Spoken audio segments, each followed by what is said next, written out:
하나님의 말씀 함께 기록하겠습니다. 이사야 12장 1절로 9절까지 말씀을 제가 한 절, 여러분이 한 절 읽으시기 바랍니다. 이사야 11장 1절 제가 읽습니다. 이새의 줄기에서 한 싹이 나며 그 뿌리에서 한 가지가 나서 결실할 것이요 그의 약과 재능의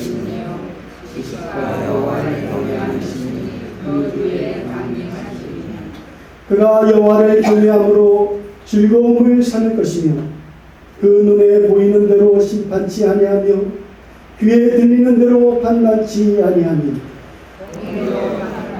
심판하며 정직으로 세상의 겸손한 자를 판단할 것이며 그의 입에 막대기로 세상을 치며 그의 입술의 기운으로 악인을 죽일 것이며 공의로 그 허리 띠를 삼으며 성실로 몸의 띠를 삼으리라. 그때 이리가 어린 양과 함께 살며 함께 누우며 송아지와 어린 사자와 사슴 중에 함께 있어 어린아이에게 끌리며 암소와 곰이 함께 먹으며 그것들의 새끼가 함께 엎드리며 사자가 소처럼 풀을 먹을 것이며 젖먹는 아이가 독사의 구멍에서 장난하며 젖된 아이가 독사의 손에 꿀을 넣을 것이며 내 거룩한 산 모든 곳에서 해변도 없고 상한도 없을 것이니 이는 물이 바다를 덮음같이 여호와의 아는 지식이 세상에 충만할 것이니라. 아멘. 아멘. 강사 소개 안 해도 되겠죠? 이소재 선교사 귀한 일을 하고 계신 파키스탄의 원역 선교가 되시고 몇 년 됐습니까? 12년 됐습니다. 12년 귀한 사역을 감당하고 있습니다. 우리가 생각날 때마다 우리 있습니다. 나오셔서 하나님 말씀 선포해 주시고 또한 기도하시고 축도까지 해주시면 되겠습니다. 자, 우리 할렐루야로 맞이합시다. 할렐루야. 할렐루야.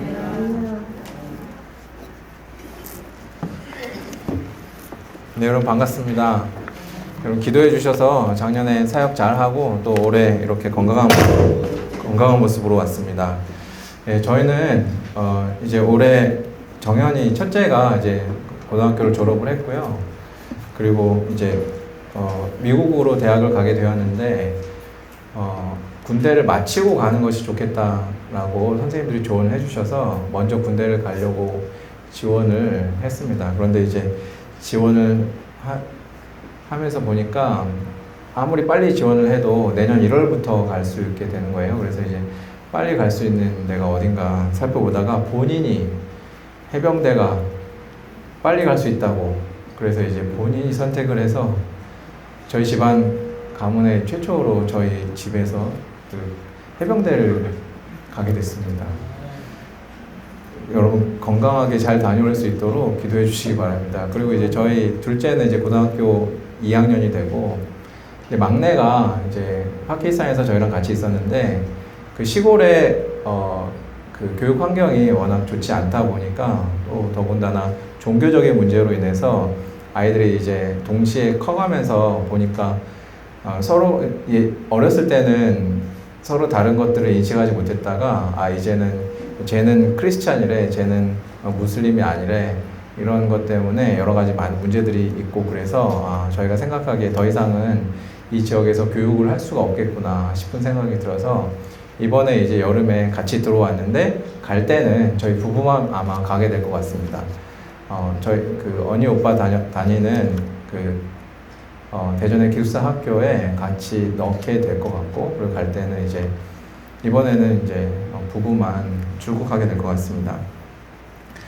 지난 한 해 여러분 저희를 위해서 기도해 주셔서 참 감사합니다. 특히 작년에 사진 가지고 보실까요? 작년에 전 국토의 3분의 2일이 물에 잠겼다고 하는 대홍수가 저희 나라에 났습니다. 그래서 많은 어려움이 있었는데 울대 동산교회에서도 굉장히 적지 않은 금액을 보내주셔서 저희가 나눌 수 있게 되었습니다. 다음, 예. 그 나라의 특징은 하수 시설이 되어 있지 않아서 비가 한 10분만 와도 잠기거든요. 도로가 이제 3차선이었던 게 1차선으로 바뀌고 이런 식인데, 작년에 저희가 한국에 있었던 6월, 7월, 8월 달 그 기간 동안에 비가 계속 왔습니다. 그래서 상당히 많은 국토의 부분이 물에 잠겼고, 특히나 시골 지역에 사는 그런 분들은 자기의 경작하던 밭이라든가 이런 것들이 다 잠겨서 생계가 막막한 지경에 있었습니다. 저렇게 물이 한 3, 4개월 계속 이렇게 물 차 있는 것이 같습니다. 그 다음, 예, 저희 집 앞에가 저렇고요. 그 다음, 예, 이제 시골, 예, 저쪽 집은 그래도 이제 벽돌로 지어진 집이라 무너지지 않고 버티긴 했는데, 대부분의 집은 소똥하고 지푸라기하고 흙을 섞어서 담을 만들기 때문에 비가 세게 한 몇 분 정도 오는 건 견디는데, 비가 지속적으로 올 경우에는 대부분 다 무너져 내리게 되었습니다. 그래서 많은 부분 비가 무너져 내렸고요. 그 다음, 그리고 이제 저희가 이제 후원해 주신 돈으로 그 물질로 그 몇몇 지금 필요한 것에 따라서 무조건 먹을 것이라든가 이렇게 돕지 않고, 집이 무너진 곳은 집을 만들 수 있도록 이렇게 재료를 제공하고 이런 식으로 도왔습니다. 그리고 이제 필요한 물품이 있을 경우에는, 저렇게 식량이 필요하다는 경우에는 자세히 보시겠지만 이제 그쪽은 주식이 밀가루라 밀가루 2포대, 설탕, 기름 이런 식으로 이제 공급하였습니다. 그다음, 네, 저희 이제 몇 차례에 걸쳐서 지원했기 때문에 이것은 또 다음번에 이제 두 번째로 지원했을 때의 사진입니다. 그다음, 저게 이제 저희 팀원들이 마을을 찾아다니면서 한 포대로 이렇게 만들어가지고 이렇게 도왔던 사진인데, 저희가 도울 때 특별히 저희가 이제 주의했던 것이 몇 가지가 있는데, 도움을 받기 쉬운 곳에 위치한 곳에 도움이 많이 가거든요. 진짜 필요한 곳은 대로에서 떨어져 있는 외진 마을이라든가 이런 곳인데, 그런 곳들을 찾아다니면서 저희 번역 팀원들이 잠시 번역을 놓고 도왔습니다. 도우면서도 이것이 이제 외국에서 선교사가 이렇게 주는 것이다 이렇게 하면 저 사람들의 그 생각 속에 역시 외국인이 큰 사람이구나, 바랄 곳은 기댈 곳은 외국인밖에 없구나 라는 생각이 들기 때문에 도울 때 굉장히 신중하게 제대로 잘 도와야 합니다. 왜냐하면 이런 생각이 바뀌지 않고, 그리고 이 도움이 하나님으로부터 온 것이다, 그리고 우리가 의지해야 할 대상은 하나님이다 라는 생각을 심어주기 위해서 제가 직접 나서지 않고 저희 팀원들을 통해서, 그리고 팀원들에게서도 분명히 주의를 시켜가면서 이것이 어디에서 온 물질이고, 이것이 외국에서 이렇게 선교사가 이렇게 아니고 하나님께서 우리의 필요를 위해서 채워주시는 부분이다 라는 것을 말씀을 전하면서 이렇게 전하도록 하였습니다. 그다음, 두 번째로 이렇게 간 것인데요. 저쪽 마을은 어떤 마을이었냐면, 그 도움의 손길이 전혀 오지 않아서 물이 고인데 피라미드 같은 것들이 생기잖아요.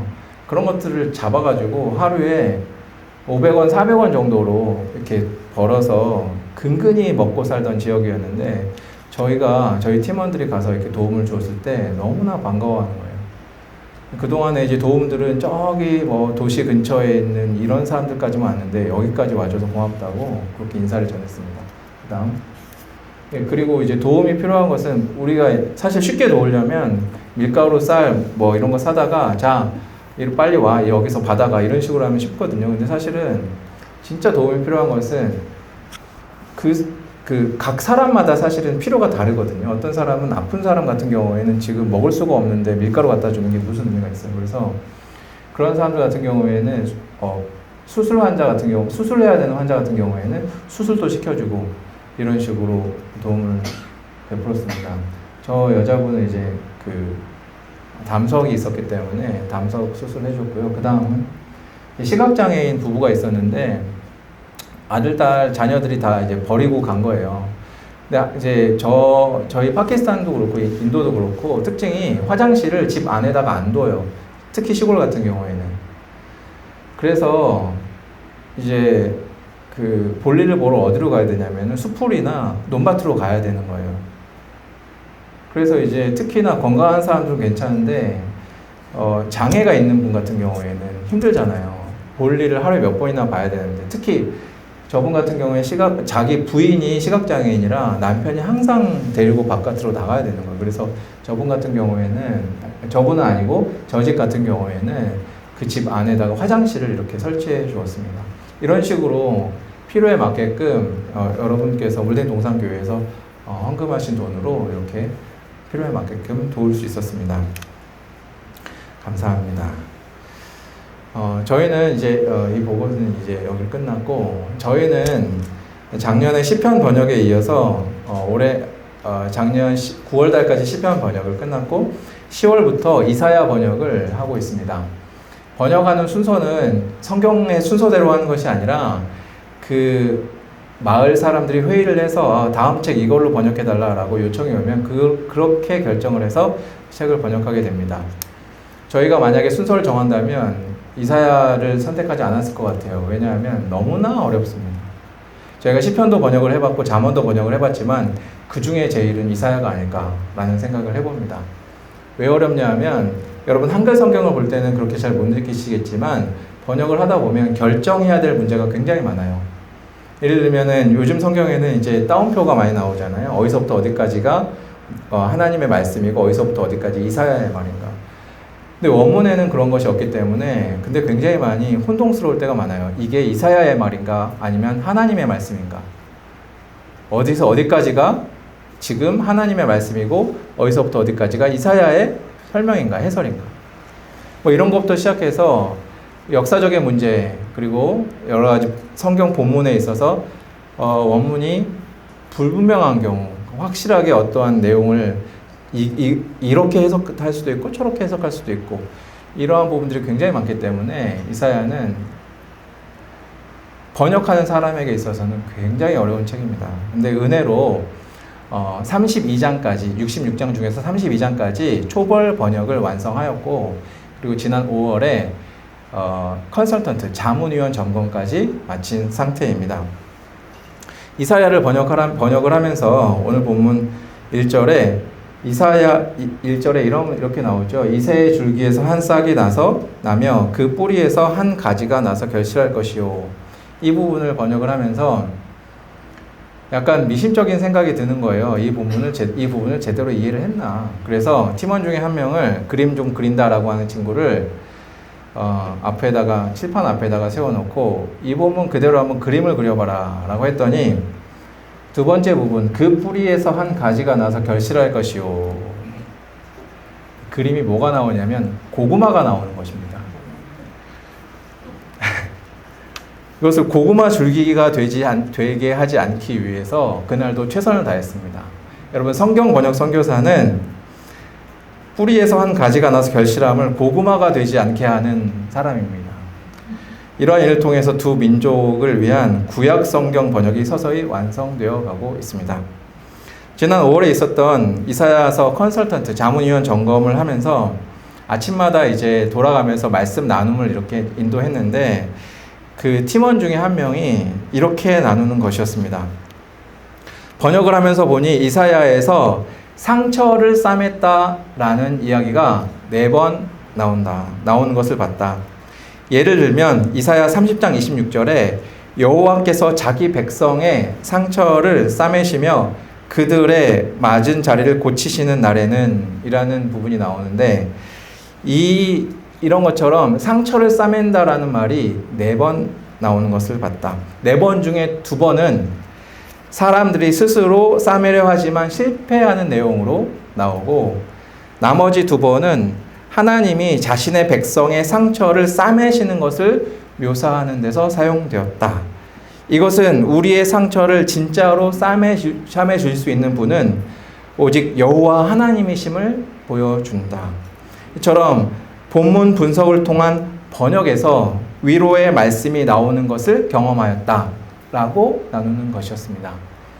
청출어람이라고 저보다 더 뛰어난 적용, 보문 관찰을 하는 팀원들을 보면서 굉장히 마음이 기뻤습니다. 지난 1월부터는 작년에 번역되어 인쇄된 시편을 아침마다 부족 사무실에서, 저희는 번역 사무실이고 다른 부족 일을 하는 부족 사무실이 있는데 그 부족 사무실 직원들과 함께 나누고 있습니다. 얼마 전에는 제가 이끄는 팀이 빠끄리 팀이라는 부족, 빠끄리와 까치라는 부족의 팀인데 그 중에서 빠끄리 번역 팀원 중에 한 명이 제게 개인적으로 와서는 얼마 전에 선생님이 말씀을 전하시면서 물질로 하는 헌신에 대해서 이야기했다라고 하는 것입니다. 저한테.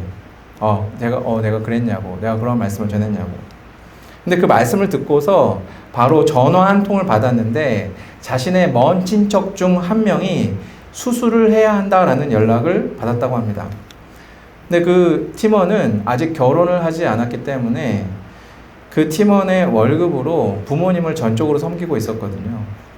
근데 그리고 또 자신의 월급이 그러니까 부모님한테 그대로 가는 거예요. 그 팀원이 이제 최근에 이러한 소식을 들었는데 자기의 월급이 파키스탄의 물가 상승률 그리고 환율 하락으로 인해서 한 5천 루피 정도가 더 오른다라는 소식을 들었던 거예요. 그러니까 5천 루피는 우리나라 돈으로 한 2만 5천 원 정도 되는 돈입니다. 2만 5천 원 정도 되는 돈은 얼마나 큰 돈이냐 하면 그 친구 월급이 한 10만 원 정도 되니까 굉장히 큰 돈이죠. 근데 얼마 전에 저에게서 들은 말씀, 그리고 아침에 온 전화, 그리고 최근에 들었던 월급이 이번 달부터 5천 루피 정도가 오른다는 소식 들으면서 이 친구가 무슨 생각을 했냐면 이 5천 루피로 그 사람을 도와야겠다는 생각을 한 거예요. 그래서 사무실에서 아직 받지도 않은 월급인데 미리 좀 달라라고 해서 그 5천 루피를 가지고 그 친구 수술비로 대줬다라는 거예요. 근데 저에게 그것을 나눈 이유는 내가 5천 루피로 그 친구를 도왔다라는 것을 알리기 위해서가 아니라, 선생님, 그런데 이상한 게 제가 저의 돈을 나눴는데 저의 마음속에 말할 수 없는 기쁨이 솟아나다.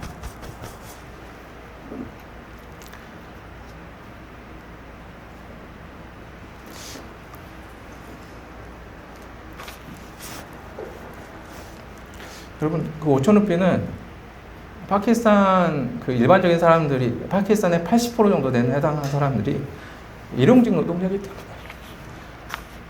굉장히 큰 돈이다.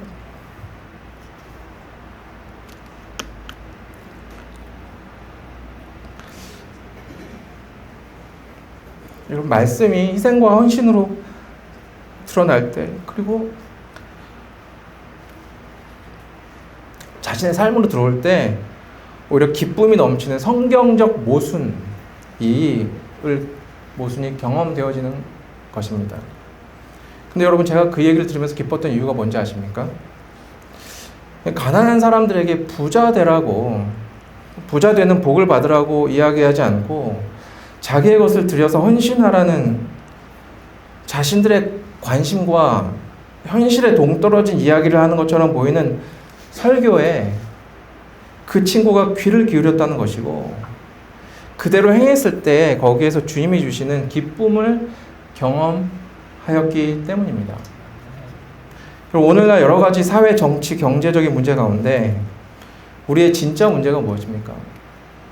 많은 사람들이 자기 문제와 직접 관련되어 있거나 자기 입맛에 맞고 자기 상황에 직접 관련된 유튜브나 뉴스니 하는 것들에는 귀를 기울이는 반면에 하나님의 설교에는 귀를 기울이지 않는 것이 요즘의 모습입니다.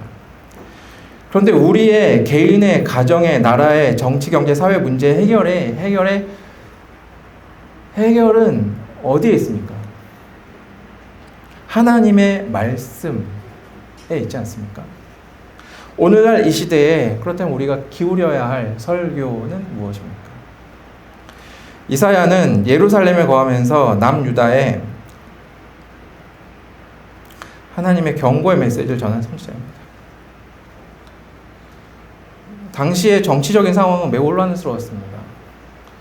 남유다는 아수르라고 하는 강대국, 그리고 이제 막 강대국으로 떠오르고 있는 바벨론이라고 하는 이런 강대국의 틈바구니 속에 있었고, 동시에 그렇다면 우리가 이에 맞서 함께 싸우자, 그래서 동맹을 요구하는, 그리고 협박을 일삼는 아람과 북이스라엘의 압력 속에 있었습니다. 근데 오늘 본문의 책인 이사야의 처음 부분은 그들이 현실적으로 맞닥뜨린 이런 어려움에 대한 어떤 정치적인 진단이 아니라 하나님을 알지 못한다라고 하는, 이스라엘의 하나님을 알지 못한다라고 하는 한탄으로 시작되고 있는 것을 봅니다. 왜냐하면 이것이 그들의 근본적인 문제였고, 이것에서부터 그들의 문제를 해결할 수 있는 처방이 나올 수 있기 때문입니다. 이사야서 1장 2절 3절 보면, 하늘이여 들으라, 땅이여 귀를 기울이라, 여호와께서 말씀하시기를 내가 자식을 양육하였거늘 그들이 나를 거역하였도다. 소는 임자를 알고 나귀는 그 주인의 구유를 알건만은 이스라엘은 알지 못하고 나의 백성은 깨닫지 못하는도다. 이스라엘이 주인을 알지 못한다 라고 하시는 것입니다. 5장 13절에는 더 명확하게 그러므로 내 백성이 무지함으로 말미암아 사로잡힐 것이요 그들의 귀한 자는 굶주릴 것이요 무리는 목마를 것이라 라고 말합니다. 목축에 익숙한 저희 부족민들과 팀원들이 이 1장을 번역할 때 하는 말이, 소 젖을 짤 때 보면 주인이 짜지 않으면 젖도 안 준다라고 합니다. 그래서 다른 사람이 불가피하게 소 젖을 짜야 할 때는 주인의 채취가 담긴 옷을 입고 짜야 할 정도라고 합니다. 그만큼 주인을 냄새로라도 아는 것이 동물이라고 합니다. 그런데 이스라엘은 동물도 아는 주인을 알아보지 못한다라고 이야기하는 것입니다. 이러한 주제는 이사야서 내내 이어지고 있습니다. 그런데 여러분, 우리가 하나님을 안다라고 할 때 단지 이것이 그분에 대한 정보라고 한다면, 정보만이라고 한다면 우리는 사실 그분의 이름, 하나님의 이름조차도 알지 못합니다. 처음 구약 번역을 시작할 때 제일 큰 문제가 뭔지 아십니까? 하나님의 이름을 쓸 것인가 말 것인가, 그리고 쓴다면 어떠한 이름을 쓸 것인가. 여러분, 우리는 여호와라고 쓰고 있죠. 근데 많은 영어 성경을 보면 여호와라고 이름을 쓰지 않고 Lord, 주인이라고 하는 것을 봅니다. 왜냐하면 여호와 이름을 망령되 일컫지 말라라고 하는 계명을 따르는 이스라엘의 전통으로 인해서 여호와 하나님의 이름을 직접적으로 언급하지 않고 아도나이라고 읽는 이스라엘의 전통 때문이기도 하고, 두 번째는 정확한 그분의 이름의 발음을 알지 못해서이기도 합니다. 왜냐하면 히브리어, 구약 성경에 적힌 히브리어는 자음만으로 기록되어진 책이기 때문에, 예를 들면 이응, 시옷, 지읒을 적어놓고 이성재라고 읽는 것입니다. 그래서 이 이름을 하도 안 읽다 보니까 실제로 이 이름의 발음이 뭔지 정확하게 모르는 거예요. 우리말 성경은 이것을 여호와라고 하기로 하자 결정해서 여호와라고 한 건데 사실은 정확하지 않습니다. 그래서 사실은 우리가 하나님을 안다라고 할 때 만약에 이것이 단지 정보만이라고 한다면 우리는 사실 그분의 이름의 발음조차 알지 못합니다. 이렇듯 하나님의 이름도 정확하게 알지 못하는데 이스라엘에게 없다라고 한탄하시는 하나님을 아는 지식이란 무엇입니까? 오늘 11장 본문을 통하여 우리는 하나님을 아는 지식이 무엇인지 알아보길 원합니다. 오늘 본문은 하나님을 알지 못하는 것에 대해서 탄식하셨던 이사야의 초반부와는 달리 여호와를 아는 지식이 이 땅에 충만한 상황에 대해서 이야기하고 있습니다. 오늘 본문의 내용을 통해서 당시 이스라엘이 실패하였던 여호와를 아는 지식이란 무엇인지 알아보고, 하나님께서 어떠한 방법을 통하여 이렇게 물이 바다를 덮음같이 여호와를 아는 지식이 이 땅에 온 땅 가득하게 채우시는지 우리가 한번 알아보길 원합니다. 첫 번째, 여호와를 아는 지식이란 무엇인가? 오늘 본문의 9절은 여호와를 아는 지식이 충만함으로 인하여 내 거룩한 산 모든 곳에서 해됨도 없고 상함도 없을 것이니 라고 이야기합니다. 풀어서 이야기하자면 내 거룩한 산에서 그것들이, 즉 그 앞에서 언급하였던 맹수들이 해치거나 상하게 하지 않을 것이라고 이라는 것입니다. 구체적인 내용들이 6절, 8절까지의 내용입니다. 그때에 이리가 어린 양과 함께 살며 표범이 어린 염소와 함께 누우며 송아지와 어린 사자와 살찐 짐승이 함께 있어 어린 아이에게 끌리며 염소와 곰이 함께 먹으며 그것들의 새끼가 함께 엎드리며 사자가 소처럼 풀을 먹을 것이며 젖먹는 아이가 독사의 구멍에서 장난하며 젖된 어린 아이가 독사의 굴에 손을 넣을 것이라. 여러분, 여기서 반복해서 나오는 단어가 무엇입니까? 빨간 글씨로 표시되어 있습니다. 함께라는 단어 아닙니까? 강한 것과 약한 것들이 함께 어우러지고 태생적으로 원수였던 것들이 함께 거하는 일들이 여호와 하나님의 지식이 팽배할 때 함께 한다는 것입니다. 일어난다는 것입니다. 여호와를 아는 지식이 충만할 때 드러나는 증거는 이리가 어린 양과 함께, 표범이 어린 염소와 함께, 어린 사자와 살짐승이 함께 할 수 있는 관계의 회복을 의미한다라는 것입니다. 여러분, 세상은 어떻게 가르칩니까? 어린 양이 아니라 이리가 되라라고 가르치고, 그래서 어린 염소가 아니라 표범이 되라고 가르치지 않습니까? 여호와 하나님을 아는 지식이 우리에게 있다면 적어도 우리의 모습에서는 함께하는 모습이 우러러 나온다라는 것입니다. 누구와? 절대 함께할 수 없는 존재와 함께하는 모습. 그렇다면 여호와를 아는 지식이 어떠한 것이길래 그래서 상극의 존재가 함께 거할 수 있는 평화가 도래한다라는 이야기입니까? 세상에서 지식이라고 하면 정보를 이야기하는데, 정보가 많아져서 편리하기는 해도 세상의 정보 때문에 이러한 변화가 일어났다는 이야기는 잘 듣지 못합니다. 성경 번역을 돕는 핸드북이라는 책이 있습니다. 성경 번역 핸드북. 그 핸드북에 하나님을 아는 것에 대해서 이렇게 이야기하고 있습니다. 히브리어에서 하나님을 아는 것은 단순히 하나님에 대한 정보를 언급하지 않는다.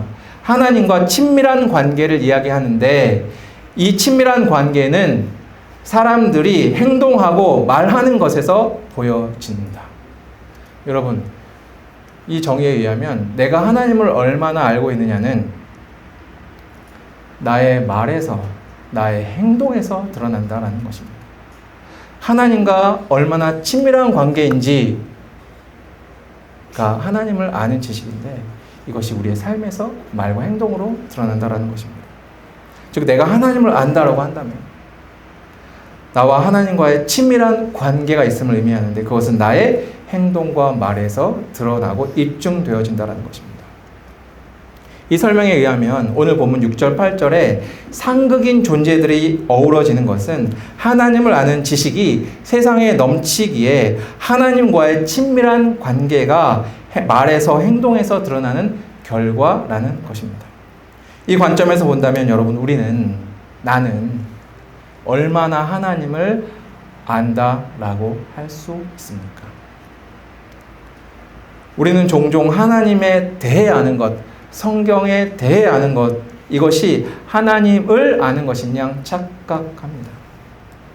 저희는 번역 사무실이 따로 있고 부족의 여러 가지 아까 말씀드린 대로 다른 일을 하는 사무실이 따로 있는데 아침마다 같이 말씀 묵상을 합니다. 그 시간을 이끌면서 제가 종종 하는 말이 있습니다. 이 중에서 가장 영적으로 풍성함을 누릴 수도 있지만 동시에 위험할 수도 있는 사람이 나와 같이 성경 번역을 하는 사람들일 것 같다. 왜냐하면 성경을 번역하며 성경에 대한 지식이 쌓여가는 것이 자신의 믿음인 줄 착각하기 쉽기 때문입니다. 여러분, 우리는 하나님에 대한 정보를 아는 사람입니까? 아니면 하나님을 아는 사람입니까? 우리의 삶에는 이러한 하나님과의 친밀한 관계가 우리의 말에서 행동에서 드러나고 있습니까? 그렇다면 조금 더 구체적으로 무엇이 행동에서 말에서 드러나야 한다는 것입니까? 이사야가 남유다에서 활동했던 선지자라면 그와 동시대에 북이스라엘에서 활동했던 선지자가 있습니다. 바로 호세아 선지자입니다. 우리는 이 호세아서에서 이러한 힌트를 얻을 수 있습니다. 호세아서의 유명한 외침이 호세아 6장 3절 같이 한번 읽어볼까요? 그러므로 시작. 그러므로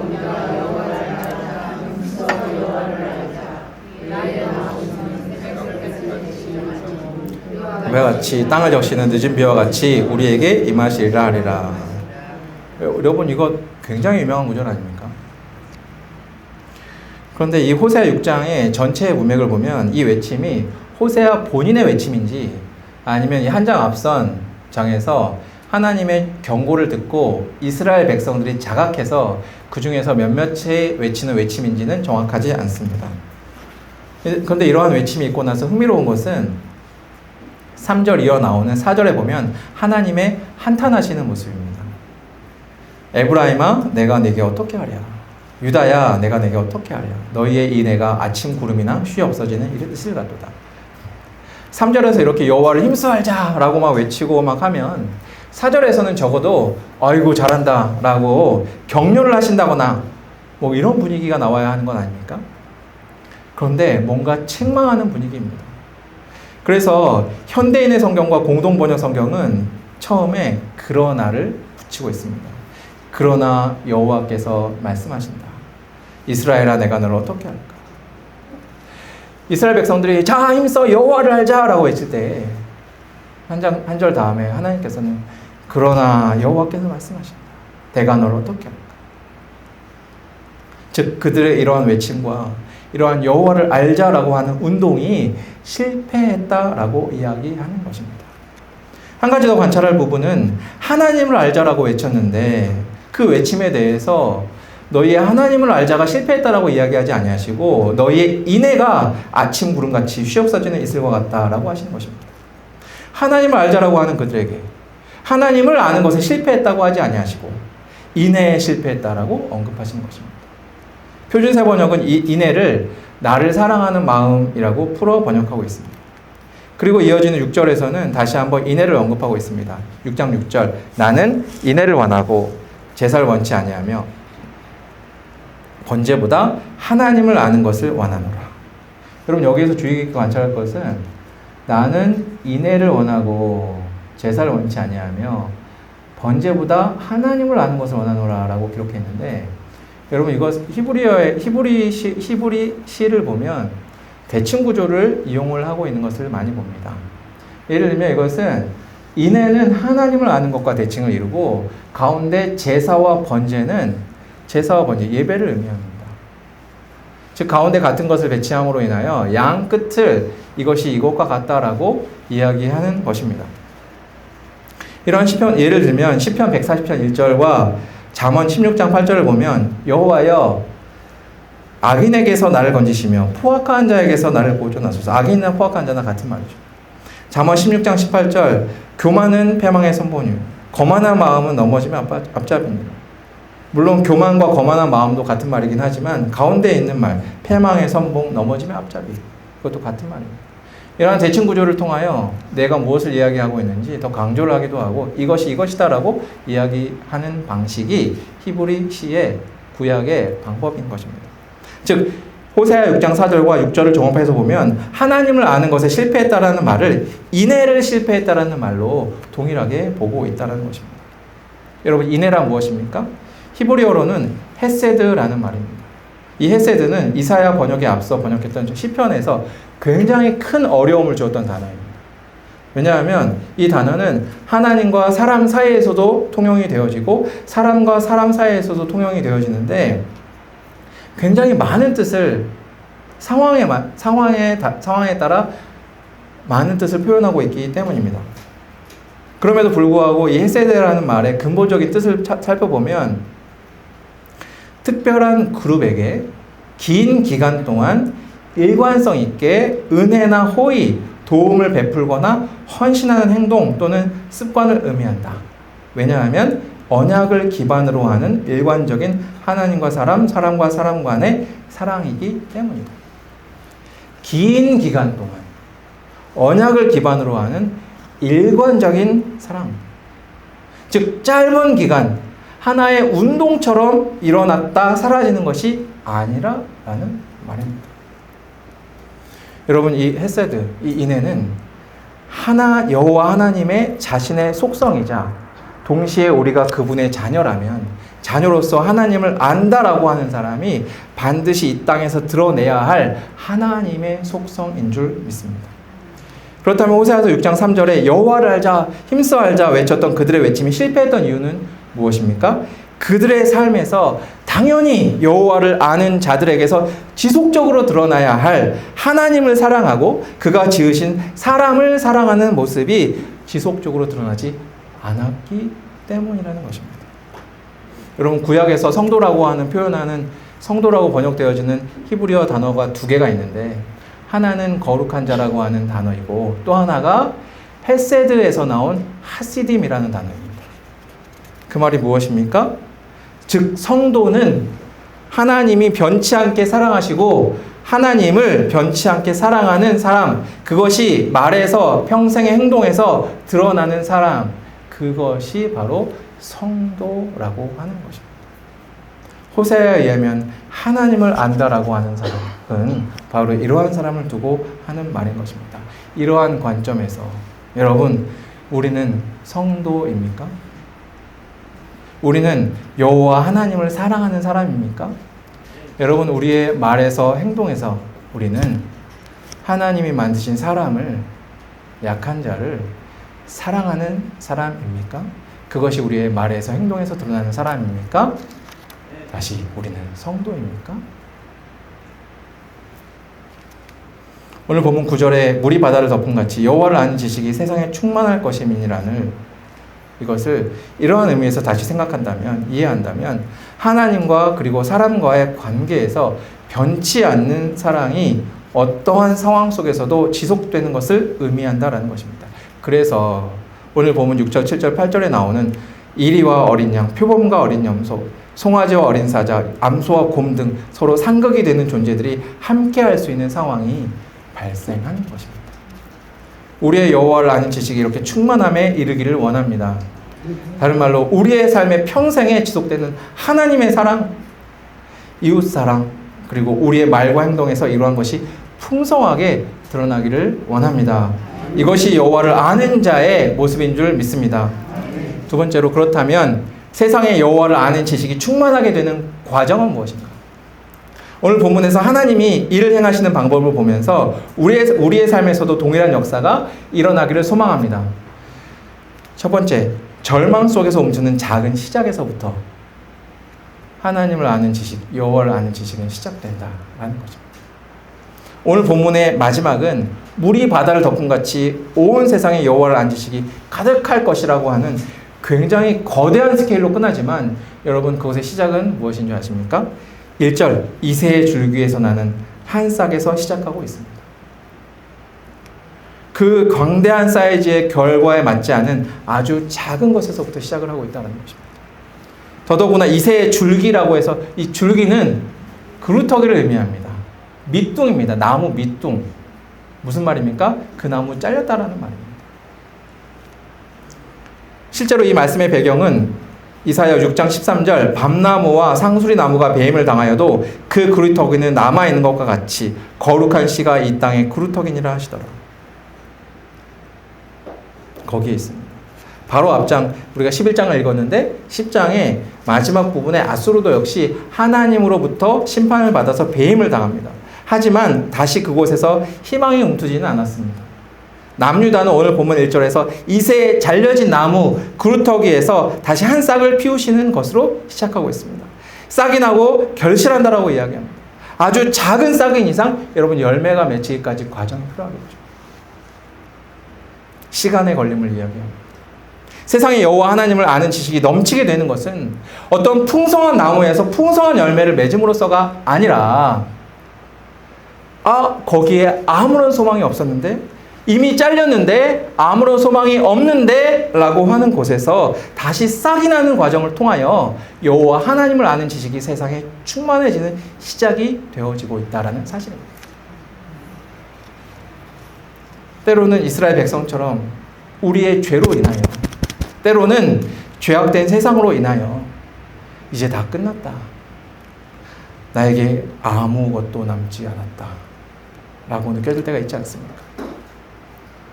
하지만 내가 그분의 성도, 하나님을 사랑하고 하나님의 사랑을 받는 하시딤이라면 잘려진 밑둥 같은 때가 바로 새로운 시작이 될 줄 믿습니다.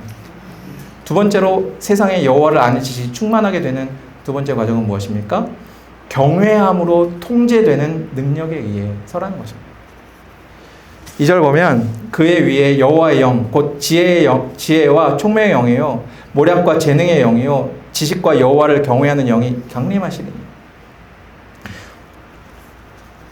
여호와의 영이 1절에서 언급한 싹에서 나오는 결실에 임하시는데 그에게 지혜와 총명, 모략, 재능, 지식과 여호와를 경외하는 영이 임하신다라고 언급합니다. 이 부분을 번역하면서 다른 것은 다 자연스럽게 넘어갔는데 그런데 갑자기 모략, 지식, 총명 다 괜찮은데 마지막에 여호와를 경외하는 영이 나오고 그리고 그 다음 절에 그가 여호와를 경외함으로 즐거움을 삼을 것이며 라는 문장은 문맥상 자연스럽지 못한 것을 느꼈습니다. 우리 성경에는 경외함이라는 단어를 써서 그렇지 사실 이 말은 두려움이라는 말입니다. 영어 성경만 해도 fear, 두려움이라는 단어를 그대로 쓰고 있습니다. 두려워하는 영이 강림하시고 그 다음 절에는 두려움을 기쁨으로 삼으시고 몇몇 영어 성경은 두려움과 기쁨이라는 것이 아무리 해도 이게 매치가 되지 않다 보니까 어색해서 2절에는 여호와를 두려워하는 영이라고 했다가 3절에는 여호와께 순종하는 것이 그의 기쁨이라고 살짝 바꿔놓은 것을 봅니다. 이 본문에 여호와의 경외함의 영이 임하였다라는 것을 저희가 번역을 위해 자주 참고하는 오스왈트라고 하는 학자의 쓴 글을 보니까 이렇게 이야기합니다. 본문에서 이야기하는 사람은 지식이, 지혜가, 능력이, 모사가 모든 것이 여호와를 두려워함과 함께 통제되는 사람이다. 많은 사람들이 지식과 지혜가 뛰어남을 자랑한다. 하지만 하나님을 경외함, 곧 두려움에 의해 통제되지 않는 한 아무것도 아니다. 여러분 세상에 얼마나 많은 속칭 능력의 종들이 많이 있습니까? 인터넷과 기독교 방송에 소개되는 속칭 유명한 설교자들이 얼마나 많이 있습니까? 하지만 아무리 유명하고 능력이 많고 그래도 하나님을 두려워함에 의해서 그의 말과 행동이 통제되지 않는 한 아무것도 아니라는 것입니다. 마태복음 7장 22절에 무서운 경고가 있지 않습니까? 그날에 많은 사람이 나더러 이르되 주여 주여 우리가 주의 이름으로 선지자 노릇을 하며 주의 이름으로 귀신을 쫓아내며 주의 이름으로 많은 권능을 행하지 아니하나이까 하리니 이 사람들은 속칭 하나님의 능력자들입니다. 하지만 23절에 그때 내가 그들에게 밝히 말하되 내가 너희를 도무지 알지 못하니 불법을 행하는 자들아 내게서 떠나가라. 즉 내가 너를 알지 못한다. 그들의 알과 하나님의 알이 달랐습니다. 여호와를 두려워함으로 통제를 받으라는 말이 무엇입니까? 좀 더 구체적으로 몇 구절을 통해서 이것에 대해서 우리는 힌트를 얻을 수 있습니다. 예를 들면 제가 표준사 번역을 좀 더 이해가 쉽기 위해서 가져왔는데 레위기 19장 14절 듣지 못하는 사람을 저주해서는 안 된다. 눈이 먼 사람 앞에 걸려 넘어질 것을 놓아서는 안 된다. 너는 하나님 두려울 줄 알아야 한다. 19장 32절 백발이 성성한 어른이 오면 일어서고 나이 든 어른을 보면 그를 공경하여라. 너희의 하나님을 두려워하여라. 레위기 25장 17절 너희는 서로 이웃에게 부당한 이익을 남기려고 해서는 안 된다. 너희는 하나님 두려운 줄 알아야 한다. 무슨 말입니까? 너에게 있는 능력, 너에게 있는 지식, 너에게 있는 돈, 권력 이러한 것을 사용하되 명심해라. 하나님 두려운 줄 알아야 한다. 여호와 하나님을 두려워함으로 통제되는 삶. 여러분 이것은 자신의 옛 관습, 유익, 성향에 따라서 흔들리지 않고 오직 여호와 하나님이 기뻐하시는 방향으로 선택해서 나아간다는 말입니다. 이러한 것이 보여지고 삶에서 드러날 때에 세상은 우리 이웃들은 우리로 인하여 여호와 하나님을 알게 되어질 것이라는 것입니다. 작년에 수해가 나서 수많은 수재 물품이 외부에서 들어왔습니다. 그러다 보니까 사람들에게 정확하게 잘 전달되어야 할 텐데 문제는 정확하게 잘 전달되지 않는 것이 많았습니다. 많은 해외 교회에서 파키스탄에 있는 작은 교회들을 돕기 위하여 파키스탄 교회를 향하여 물질을 보냈습니다.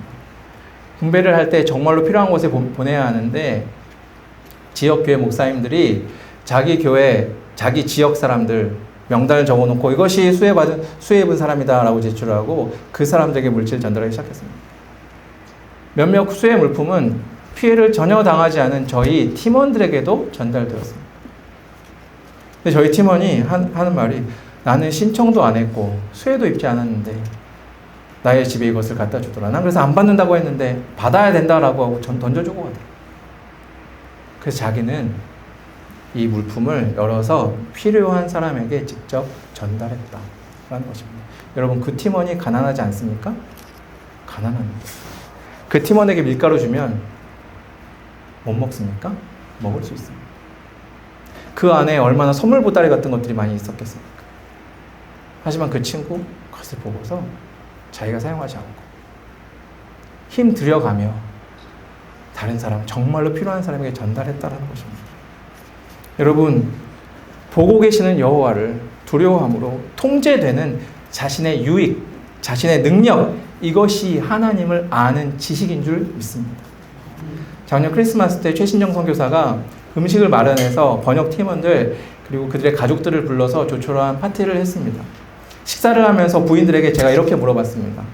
오전 9시부터 오후 5시 근무 시간에는 우리가 쉽게 자신을 숨길 수 있다. 감출 수 있다. 우리의 진짜 모습은 5시 이후에 가장 편한 시간에 나온다. 5시 이후 당신의 남편은 누구인가? 라는 질문을 부인들에게 했습니다.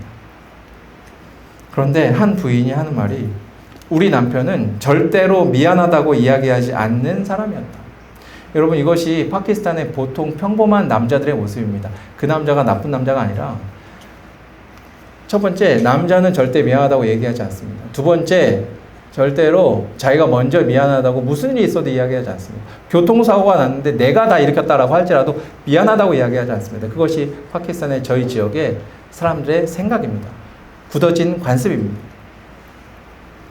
자기 남편은 절대로 그런 사람이 아니었대요. 미안하다고 하는 사람이 아니었대요.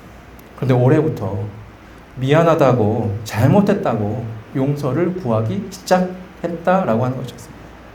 이것은 듣는 제게 큰 기쁨이었습니다.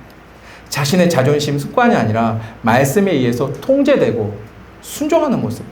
여기에서 그 가정이 더 복되고 화목하게 될 것은 너무도 당연한 일일 거죠. 여러분, 여호와를 경외함으로 경외함을 그의 기쁨으로 삼는다.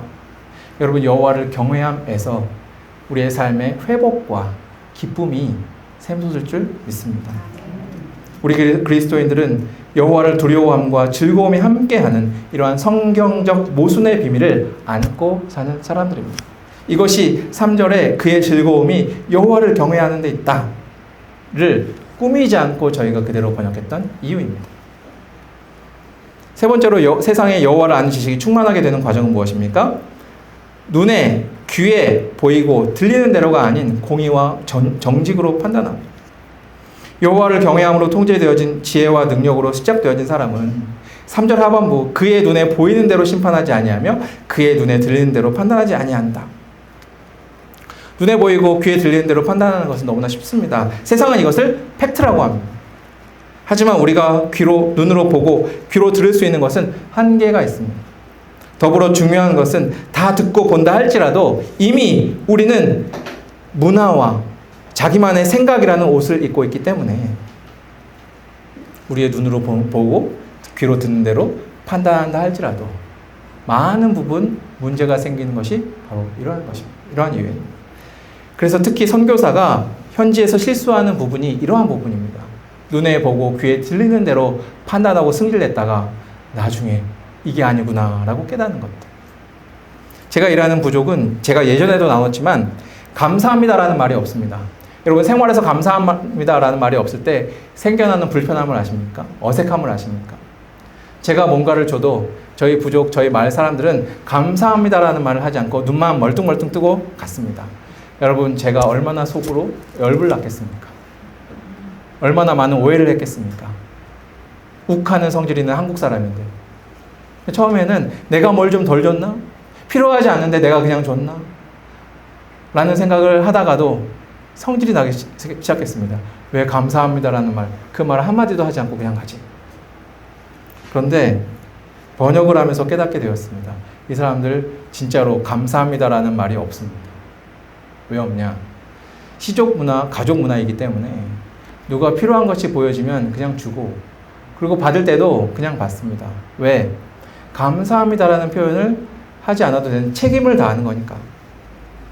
나에게 없고 저 사람이 있어서 나한테 주는 거니까. 그리고 정말 감사합니다는 어떻게 표현하느냐? 저 사람의 부족함을 내가 발견했을 때 내가 다시 줌으로 인하여 감사합니다라는 말을 표현하는 것입니다.